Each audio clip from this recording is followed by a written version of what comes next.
Welcome viewers on my YouTube channel. I am going to discuss a very beautiful and interesting poem, The Solitary Reaper. जो आपका poem है जिसका title है The Solitary Reaper. I am going to explain and analyze this poem line by line in Hindi. Before going to explain this poem, I would like to briefly discuss some fact about this poem.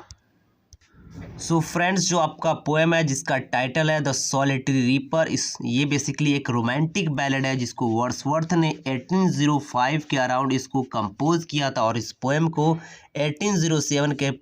के around इसको publish कराया गया था। ये 1807 में publish हुआ था।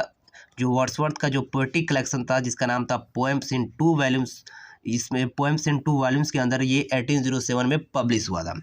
अगर बात करें इसकी सेटिंग की तो ये इसकी सेटिंग स्कॉटलैंड का जो रूरल एरियाज़ है वहाँ पे इसकी सेटिंग हुई है। So without wasting a time, without any rhetoric, I am going to explain this poem line by line in Hindi.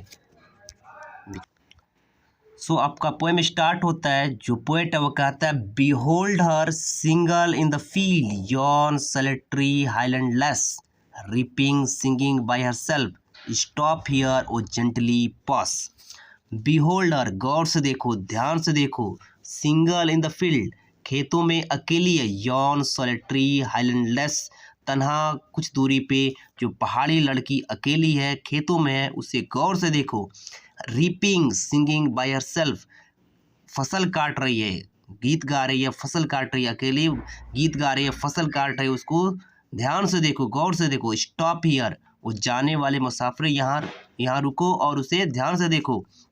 और जेंटली पास, रुकना नहीं चाहते तो आराम से यहाँ से चले जाओ, ताकि जो लड़की है जो अपने खेतों में काम कर रही है, गीत गा रही है, उसमें कोई डिस्टरबेंस ना हो सके। So once again you have to see, poet कह रहा है बिहोल्ड हर, ध्यान से देखो, सिंगल इन द फील्ड, खेतों में है, यॉन सॉलिटरी हाईलैंडलेस, यानी पर्वतीय लड़की अकेली तन्हा अपने खेतों में है, उसे ध्यान से देखो। रिपिंग सिंगिंग बाय हरसेल्फ, अकेली फसल काट रही है और साथ साथ गाने गा रही है, उसको ध्यान से देखो। स्टॉप हियर, और यहाँ पे रुको और उसी गाने को सुनो। और जेंटली पास, अगर नहीं सुनना चाहते हो आराम से धीरे से यहाँ से चले जाओ, ताकि जो लड़की जो गीत गा रही है उस पर कोई डिस्टरबेंस ना हो सके, उसे वो डिस्टर्ब ना हो सके और वो कंटिन्यूसली सीजलेसली वो अपने गाने को गाते रहे, अपने काम को करती रहे। तो सेकेंड जो स्टेंजा उसमें पोएट कहता है, alone she cuts binds the grain and sing a melancholy strains, o listen for the vale profound is overflowing with the sound. Alone she cuts, अकेली जो लड़की वो फसल काट रही है और उसके बाद उसका अकेले ही बांध रही है। एंड सिंग्स अ मेलनकोली स्ट्रेन, और बहुत ही हृदय विदारक, बहुत ही सैड सॉन्ग, बहुत ही मॉर्नफुल सॉन्ग, सो गीत वो गा रही है। ओ लिसन, उसके गाने को, उसके गीत को सुनो। For the vale profound is overflowing with the sound, उसकी गीत से, उसकी सॉन्ग से, उसकी मेलनकोली स्ट्रेन से, जो पूरी गहरी घाटी है, हर जगह उसकी गीत उसकी सॉन्ग से गूंज रही है, ओवरफ्लो कर रही है, क्योंकि उसकी गीत में बहुत ही दर्द है, बहुत ज़्यादा पेन है, बहुत ही हृदय विदारक सॉन्ग है, और इसकी सॉन्ग के चलते पूरी जो घाटी है, घाटी के चारों ओर उसकी गीत ओवरफ्लो कर रही है, इको कर रही है, गूंज रही है। इस स्टिंजा में जो पोएट है वो उस लड़की की आवाज़ को नाइटिंगल से कंपेयर करते हैं और कहते हैं, no nightingale did ever chaunt more welcome notes, कोई भी नाइटिंगल, कोई भी बुलबुल इतना मधुर स्वागती गीत नहीं गाई होगी, to weary bands of travellers in some sandy haunt among the Arabian sand, यानी कि अरब के सहराओं में, अरब के रेगिस्तानों में सफ़र करने वाले यात्री जो सफ़र करने के बाद किसी छायादार ब्रिज के बाद जब आराम के लिए रुकते हैं, तो उस पर बैठी हुई कोयल उनकी स्वागत में इतना मधुर गीत, इतना सूथिंग, इतना स्वीट सुंदर सॉन्ग नहीं गाई होगी जितना कि लड़की अकेली खेतों में काम करते हुए गा रही है। इस स्टेंजा में पोएट कहता है, a voice is so thrilling never was heard, जो उसकी वॉइस है बहुत ही थ्रिलिंग है, बहुत ही रोमांचकारी है, बहुत ही बेचैन कर देने वाला है, असर कर देने वाला उसकी सॉन्ग है, जो उसकी वॉइस है, जो ऐसी वॉइस, ऐसी आवाज़ कभी मैंने नहीं सुनी थी। In the spring time from the cuckoo bird breaking the silence of the sea among the farthest Hebrides, और स्प्रिंग के समय या पतझड़ के समय जो बसंत ऋतु आता है, उस समय जो कोयल होती है वो अपनी आवाज़ से आवाज़ एक बहुत ही मधुर सॉन्ग गाती है, breaking the silence of the sea, और जो समुद्र का जो साइलेंस है, जो बिल्कुल शांति, उसको तोड़ते हुए उसकी आवाज़, उस कोयल की आवाज़ बहुत दूर जो हेब्रिडीज जो आइलैंड है, द्वीप है, वहाँ पे पहुँच जाते हैं। उसकी कोयल की आवाज़, उस कोयल की आवाज़ से भी ये इस लड़की की आवाज़ बहुत ही मधुर है, उससे भी ज़्यादा अच्छी ये लड़की गा रही है। यानी जो कोयल जो बसंत ऋतु में, सर्द ऋतु में जो कोयल गीत गाती है और उसकी आवाज़ समुद्र को चीरते हुए हेब्रिडीज आइलैंड के पास पहुँच जाती है, उस कोयल की आवाज़ से भी मधुर, बहुत ही रोमांचकारी, बहुत ही असर करने वाला आवाज़ इस लड़की की है, जो कि खेतों में काम कर रही है और गीत गा रही है। इस स्टेंजा में पोएट कहते हैं, will no one tell me what she sings, perhaps the plaintive numbers flow for old unhappy far off the things and battle long ago. Will no one tell me, क्या कोई मुझे नहीं बताएगा, what सिंग, ये कौन सा गाना गा रही है। पोएट कह रहे हैं, वर्ड्सवर्थ कह रहे हैं, will no one tell me, क्या कोई मुझे नहीं बताएगा, व्हाट सी सिंग, ये कौन सा गाना गा रही है। Perhaps the plaintive numbers flow, शायद, यानी गेस करते हुए शायद जो दर्दनाक नंबर से यानी गीत है वो फ्लो कर रहा है, यानी वो बहुत ही दर्दनाक, हृदय विदारक, पीड़ादायक जो गीत है वो गा रही है। फॉर ओल्ड, पुराने गीत गा रही है, पुराने समय गीत। अनहैप्पी, यानी कि जो सैड मोमेंट था उसके बारे में गीत गा रही है। फॉर ऑफ थिंग्स, पुरानी चीज़ों के बारे में गीत गा रहे हैं। आयन बैटल लॉन्ग, या पुराने समय कोई युद्ध लड़ा गया, बहुत ही भयानक युद्ध लड़ा गया और इस युद्ध में बहुत सारे लोग जो मारे गए होंगे, उनके बारे में ये सैडफुल सॉन्ग गा रही है, प्लेंटिव नंबर्स गा रही है।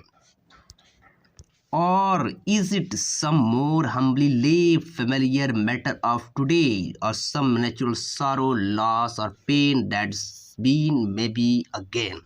या दूसरी बार गेस करते हुए कहते हैं poet, or it is some more humble, यह हो सकता है एक नॉर्मल सा गीत गा रही है, फेमिलियर मैटर ऑफ टुडे, यानी कि दिन प्रतिदिन में जो हमारी एक्टिविटीज़ होती है, हमारे साथ जो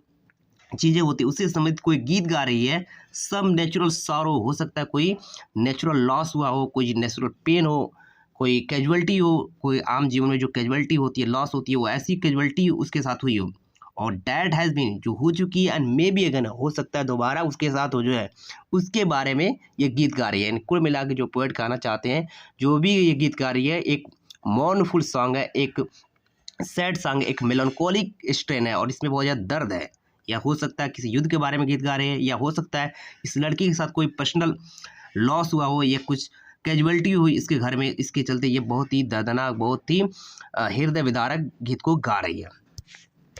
अब पोएट पास्ट में जाते हुए कहते हैं, what ever theme the maiden sing, कोई भी थीम रहा हो, जो मैडम ने, यानी कि जो मैडम ने, जो लड़की ने जो गाना गाया, जो कुंवारी लड़की ने जो गाना गाया, जो भी इसका थीम रहा हो, जो भी इसका सब्जेक्ट रहा हो, as if her song could have no ending, ऐसा लगता था कि इस सॉन्ग का कोई एंडिंग नहीं है, कोई अंत नहीं है, वो निरंतर गा रही है। बहुत ही सूथिंग, बहुत ही मेलोडियस, बहुत ही दर्द वाला सॉन्ग था, और जो भी इसका सब्जेक्ट रहा हो, लेकिन जो सॉन्ग था बहुत ही सुनरस सॉन्ग था और ऐसा लग रहा था इसका कोई एंडिंग नहीं है, निरंतर वो गा रही है। लास्ट स्टेंजा में जो पोएट कहते हैं, I saw her singing at her work and over the sickle bending, I saw her singing, मैंने उसे गाते हुए देखा, एट हर वर्क, जब वो काम कर रही थी तब मैंने उसे गाते हुए देखा, and over the sickle bending, और काम करते हुए अपने हंसुए पे, हाशिया जो होता है जिसे फसल काटा जाता है उस पर झुकी हुई थी, और झुककर जब काम कर रही, फसल काट रही थी तब गा रही थी, तब मैंने उसे गाते हुए देखा। आई लिसन्ड मोशनलेस एंड स्टिल, मैं बिल्कुल वहाँ खड़े होकर, शांत होकर उसके गाने को, उसके गीत को सुना। And as I mounted up the hill, अब जैसे मैं पहाड़ी पे चढ़ा, जैसे मैं पहाड़ी पे गया, तब music in my heart I bore, जो म्यूज़िक, जो संगीत, जो सॉन्ग मेरे हृदय के अंदर था। Long after it was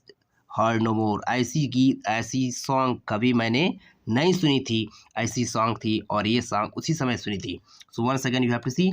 I saw her singing at the work and over the sickle bending, मैंने उसे गाते हुए देखा एट हर वर्क, जब वो काम कर रही थी, ओवर द सिकल बेंडिंग, और अपने सिकल पे, मैंने हाशिए पे झुक कर जब वो फसल काट रही थी तब मैंने उसे गाते हुए देखा। I listen motionless and still, मैं खड़े होकर, शांत होकर, स्थिर होकर उसके गाने को सुना। And as I mounted up the hill, और जैसे मैं पहाड़ी पे चढ़ा, the music in my heart I bore, जो म्यूजिक जो संगीत मेरे दिल के अंदर था उसका, long after it was heard no more, उसके बाद ये संगीत मुझे कभी दोबारा सुनाई नहीं दिया, क्योंकि उसका जो संगीत था बहुत ही मधुर था, बहुत ज़्यादा मेलोडियस था, और सॉन्ग के अंदर बहुत ज़्यादा दर्द था, बहुत ज़्यादा मेलनकोली स्ट्रेंथ था। इस तरह जो से आपका जो पोएम होता है कंप्लीट होता है। I hope you have enjoyed this poem. ऐसे ही नए वीडियो के लिए you have to subscribe my channel as well as you have to hit the bell icon so that whenever I upload new video you can avail from it.